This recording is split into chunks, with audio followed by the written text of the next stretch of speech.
भाई देखो, अगर मैं आपसे बात करूं general form of the circle की, कंसीडर, सबसे पहले कंसीडर करो स्टैंडर्ड फॉर्म को। स्टैंडर्ड फॉर्म क्या थी?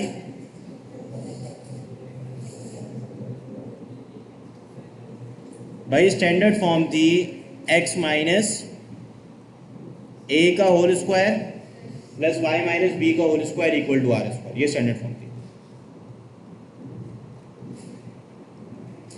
अच्छा, आपकी बुक में क्या किया? जनरल फॉर्म बनाने के लिए ए को रिप्लेस किया गया माइनस जी से,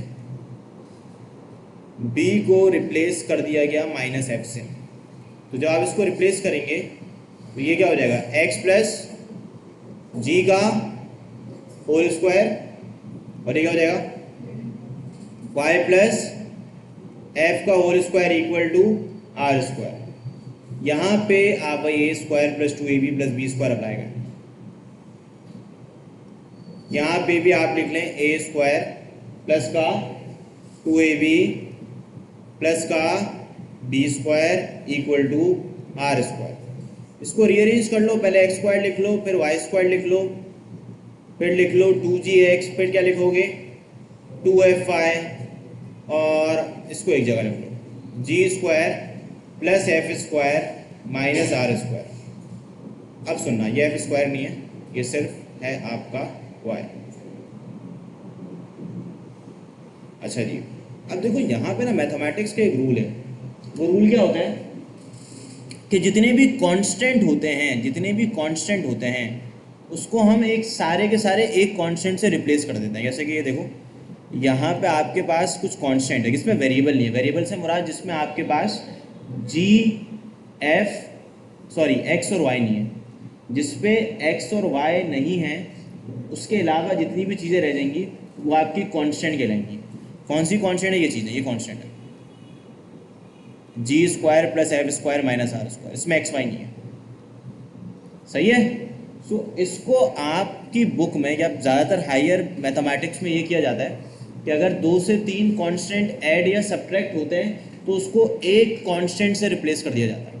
समझो ये 3 नंबर हैं 2 + 3 + 4, तो इनको ऐड करोगे तो 9 आंसर आ जाएगा। तो कोई बच्चा 9 लिखे या इनको ब्रेक करके लिख दे 2 + 3 + 4, एक ही बात है।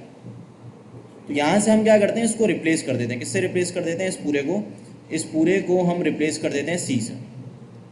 तो सी बराबर हो जाएगा, c is a constant g square plus F square minus r square. तो ये एक इक्वेशन ड्राइव हो गई। This is your equation x square plus Y square plus 2gx plus 2fy plus c equal to 0। अब ये जो equation बनी है, इस इक्वेशन को you will call it general form of the circle. याद कर लो इसको भी, X square plus Y square. कब इस्तेमाल होगी? कल की क्लास में डिस्कस करेंगे, अभी याद करो जरा। X square plus Y square plus 2gx plus 2fy plus c equal to 0। Standard form क्या थी? एक्स माइनस ए का whole square y minus b का whole square equal to are square. अब एक और चीज़, इससे फर्दर और 2 चीज़ें ड्राइव हो जाएंगी। दिस इज कॉल्ड, भाई इसको हम कहते हैं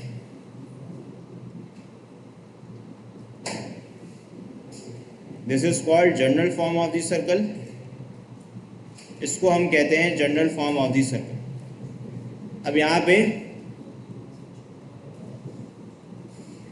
सोना नहीं है भाई, सोना नहीं है,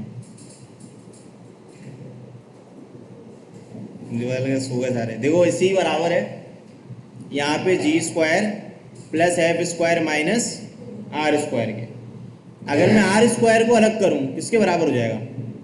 g square plus F square minus c के, taking square root on both side. जब मैं दोनों जगह स्क्वायर रूट अप्लाई करूँगा तो भाई रेडियस का फॉर्मूला ड्राइव हो जाएगा। ये भी याद करना होगा आपको। रेडियस का फॉर्मूला क्या हो जाएगा? जी square plus F square minus का सी। असल पे अब ना रिवर्स कहानी हुई। अभी हम क्या कर रहे थे? हमें सेंटर और क्या गिवन होता था? रेडियस। हम सर्कल की इक्वेशन निकालते थे। अब इसका रिवर्स करो, इक्वेशन गिवन होगी, उससे सेंटर और रेडियस निकालना होगा। ठीक है? तो उसके लिए ये फॉर्म यूज़ करेंगे। अब ये ड्राइव हो गया रेडियस के लिए रिजल्ट। रेडियस बराबर हो गया square root of the g square plus F square minus c के। अच्छा जी, अब मुझे बताएं कि पहले हमें सेंटर के कोऑर्डिनेट्स क्या गिवन होते थे,